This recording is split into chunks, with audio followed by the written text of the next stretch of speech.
Assalamualaikum warahmatullahi wabarakatuh. Salam support luar biasa para sobat dan sahabat tani dimanapun berada se-Nusantara ya.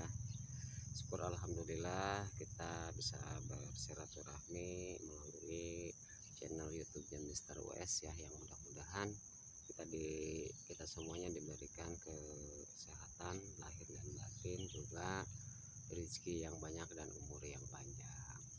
Para sahabat tani dimanapun berada se-Nusantara ya, saya akan berbagi pengalaman saja ya, kita sama-sama belajar ya. Nah, para sobat tani, seperti yang terlihat di sebelah kiri saya dan di sebelah kanan saya, ini ada tanaman kangkung ya. Kalau yang di sebelah kanan ini tunas yang kedua, kalau yang sebelah kiri ini tanaman yang pertama ya. Nah, para sobat dan sahabat ya, di tanaman tunas ini ya, ini pertumbuhannya juga mengejar yang baru ya, padahal jedanya hampir 3 mingguan ya para sobat tani ya, karena kita buat itu per couplingnya itu bisa panen tiap hari ya para sobat dan sahabat, sehingga kita bisa menghasilkan uang tiap hari. Nah, di sela kesibukan saya sebelum berangkat kerja dan setelah pulang kerja ya, biasanya berada di kebun ya para sobat ya. Nah, di tanaman yang kedua ini ya, ini cukup rapat sekali ya para sobat dan sahabat ya, bahkan tidak ada rumput ya, dan tunasnya berkali-kali lipat ya. Nah, rahasia dibalik itu ternyata ya, emang pengolahan tanah yang gembur atau poros ya, sehingga di bagian bawah tanah itu terjadi porosity, sehingga oksigen bisa bersirkulasi dan daun cepat berfotosintesis ya, sehingga stiomata yang ada di belakang daun ini berfungsi ya untuk mengkonsumsi oksigen untuk disalurkan ke batang dan ke akar dan dikembalikan lagi ke atas. Nah, para sobat dan sahabat dimanapun berada, jadi kata kunci daripada kesuburan tanah itu bagaimana kita mengolah tanah ya. Jadi di tanah yang padat ya, itu bukan terjadi kelembaban para sobat ya, tapi terjadi panas ya ketika terpapar sinar matahari dari pagi sampai sore. Itu jam 9 malam aja kalau kita cangkul ya 20 cm itu tanahnya hangat padat ya. Tuh, karena apa? Menyimpan tekanan gitu kan ya, tekanan uap atau gas yang ada di dalam tanah. Tapi kalau tanahnya gembur itu akan mudah ya tekanan itu keluar ya, sehingga menjadi homogen dengan akar-akar tanah, dan itulah yang menyebabkan kesuburan tanah. Nah, makanya di dalam mengolah tanah itu harus benar-benar melakukan persiapan yang matang sebelum kita menanam. Nah, dalam kesempatan ini untuk perawatan ya secara kontinu supaya tetap kita bisa panen dan produksinya cepat kemudian bertambah, karena tunasnya baru. Kalau yang baru itu udah cuma tunggal gitu kan, tapi setelah dipotong itu menjadi beberapa cabang dari dua atau menjadi 3 ya para sobat dan sahabat ya, tunas-tunasnya ya. Nah, seperti ini ya, kan dari satu kita tunggal, kita potong menjadi cabang ya. Kemudian kalau udah 2 kita akan menyabangkan lagi, nanti kalau kita mau panen jangan di sini ya para sobat, tapi di sini. Nah, sehingga ini akan menjadikan kelipatan karena nanti tunasnya akan muncul ya perkalian satu atau dua. Itulah manfaat kita menggarap lahan yang baik ya.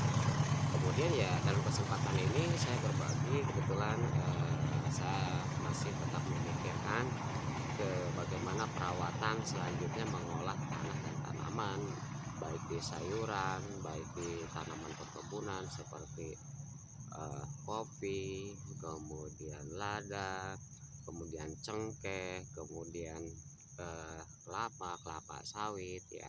Tetap harus kita rawat sehingga memberikan dampak manfaat terhadap tanaman dan bisa panen secara maksimal.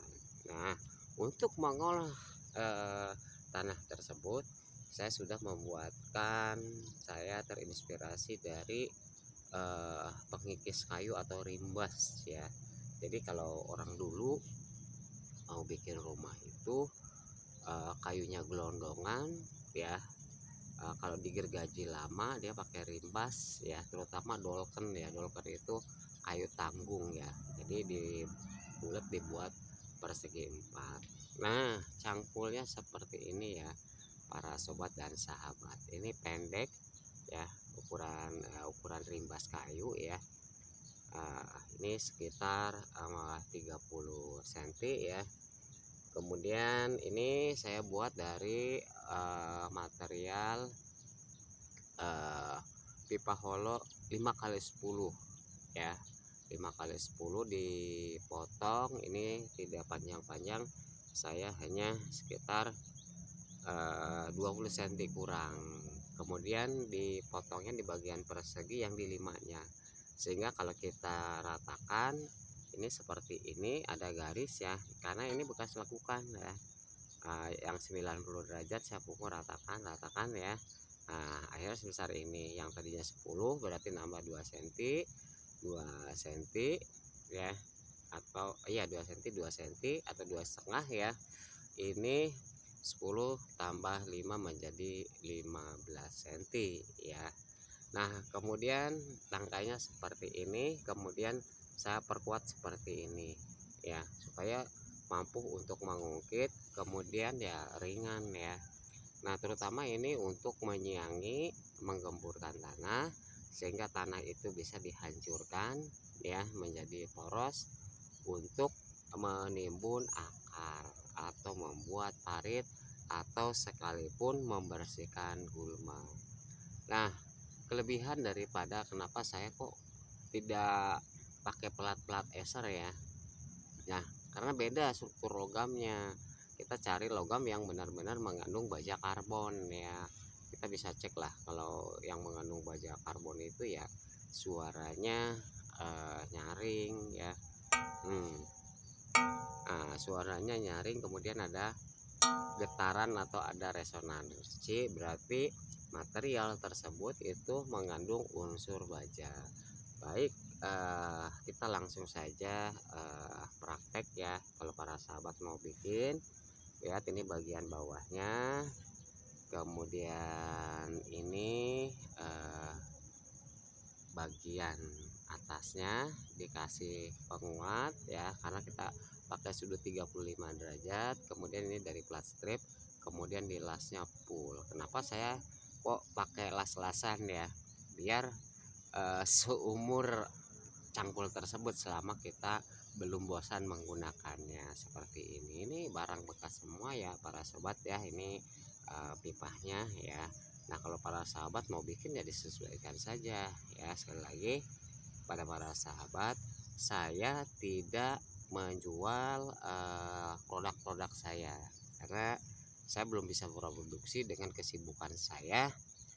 Mungkin para sahabat bisa lihat di konten-konten saya yang begitu banyak konten ya, berbagi untuk kehidupan kita semua yang ada dampak manfaatnya. Saya di sini menginspirasi, terutama ya menginspirasi diri saya ya, karena itu kepentingan saya, dan selebihnya ya untuk para sobat dan sahabat dimanapun berada. Dan apabila video ini bermanfaat ya, saya mohon bantuannya kepada para sahabat, subscribe-nya, kemudian bagikan sehingga orang lain juga mendapatkan dampak manfaat yang tidak banyak tapi ada manfaatnya ya, dan itu kan menjadikan motivasi, inspirasi, dan bahkan mungkin jadi ladang amal kita, memberitahu yang tidak tahu menjadi tahu, yang sulit menjadi mudah ya, yang tidak subur menjadi subur. Baik, kita bagaimana cara kerja cangkul ini. Nah, saya akan menggemburkan tanah ini karena saya ini akan saya perdalam menjadi parit ya, sehingga nantinya tidak perlu menyiram, kita mengalirkan air ke sini, kemudian mengatur ke rembasan ke sini, menjadikan kelembaban ya. Karena apa? Intinya untuk menginput jalur oksigen ya, jalur oksigen supaya ke tanaman ke sebelah kiri dan sebelah kanan itu selalu segar ya. Para sobat dan sahabat, ini tanahnya ya. Nah, ini ya.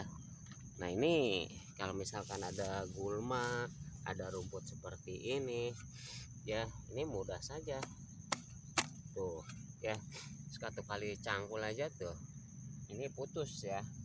Nah, ini yang ini ya, saya biasa nggak pakai kameramen ya para sobat ya, tuh ya putus ya. Nah tuh, nah kita akan menggemburkan tanah ini karena saya akan keruk membuat parit ya. Nah, para sobat dan sahabat, supaya ini pinggirnya berfungsi, ini ditajamkan saja di gerinda ya, kiri dan kanan ya, kemudian bawahnya, sehingga kalau kita pakai narik rumput juga tuh putus ya.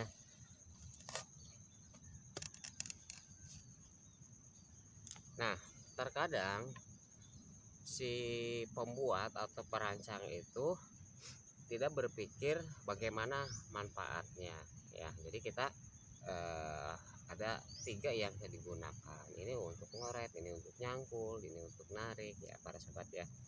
Nah, sehingga dengan tenaga yang ringan kita cepat membersihkan gulma atau rumput, kemudian untuk mengolah tanah ya, ini ya tuh. Nah, nggak usah tebal-tebal, jadi dikit-dikit supaya apa,